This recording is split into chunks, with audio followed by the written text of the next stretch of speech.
Half চা চামচ হলুদের গুঁড়া, 1 চা চামচ মরিচের গুঁড়া, হাফ চা চামচ জিরা এবং ধনিয়ার গুঁড়া, সেই সাথে হাফ কাপ পেঁয়াজের পেস্ট। এই মশলাটা খুব ভালোভাবে মিশিয়ে নিতে হবে। হ্যালো এভরিওয়ান, আসসালামু আলাইকুম। কেমন আছেন সবাই? আমরা আল্লাহর অশেষ রহমতে সবাই ভালো আছি এবং সুস্থ আছি।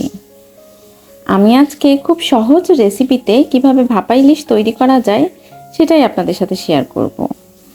আমি এই সব ধরনের মশলা খুব ভালোভাবে মিশিয়ে তারপর 3 টেবিল চামচ সরিষার তেল দিয়ে আমি ভালোভাবে মিশিয়ে নিয়েছি। যেহেতু ভাপা ইলিশ তৈরি করব, ভাপে রান্না হবে, এখানে তো নাড়াচাড়ার কোনো অপশন নাই, যার জন্য আমি মশলাটা খুব ভালোভাবে মাছের গায়ে লাগিয়ে নিচ্ছি। এতে করে পরে নাড়াচাড়া না করলেও যাতে সমস্যা না হয়। এভাবে করে আমি একটা ঢাকনা সহ বাটিতে মাছগুলো উঠিয়ে রাখছি।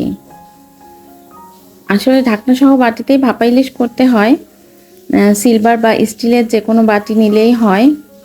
এই তো আমি খুব ভালোভাবে মশলাটা মাখিয়ে বাটিতে সেট করে নিচ্ছি।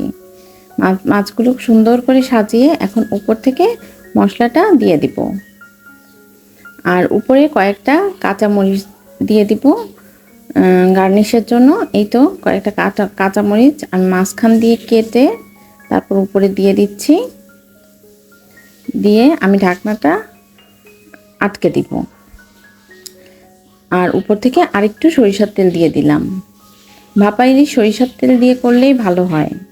অনেকে সরিষা ব্যবহার করেন, সরিষা বাটা ব্যবহার করলে টেস্টটা অন্যরকম হয়, আর এভাবে রান্না করলে টেস্টটা অন্যরকম হয়। আর এটা একটা প্যানে একটা বাটি 4 ভাগের 1 ভাগ ডুবিয়ে তারপর আপনারা ভাপে রান্না করতে পারেন। আমি ভাতের ভিতর দেই, আমি যেহেতু রাইস কুকারে ভাত রান্না করি, আমি ভাতের ভিতর দিয়েই রান্না করি। যখন ভাত আর পানিটা সমান হয়ে যায় সেই পর্যায়ে আমি বাটিটা ভাতের ভিতর আস্তে বসিয়ে দিই এবং ঢাকনাটা আটকে দিই। আর উপরে যে ছিদ্রটা থাকে ওইটা আমি কাগজ দিয়ে আটকে রাখি। এই তো খুব সহজে 40 থেকে 45 মিনিটের ভিতরে খুব সহজেই রান্নাটা কমপ্লিট হয়ে যায়। এই যে মরিচগুলো দেখেই বোঝা যাচ্ছে খুব ভালোভাবে কুক হয়েছে ভিতরে।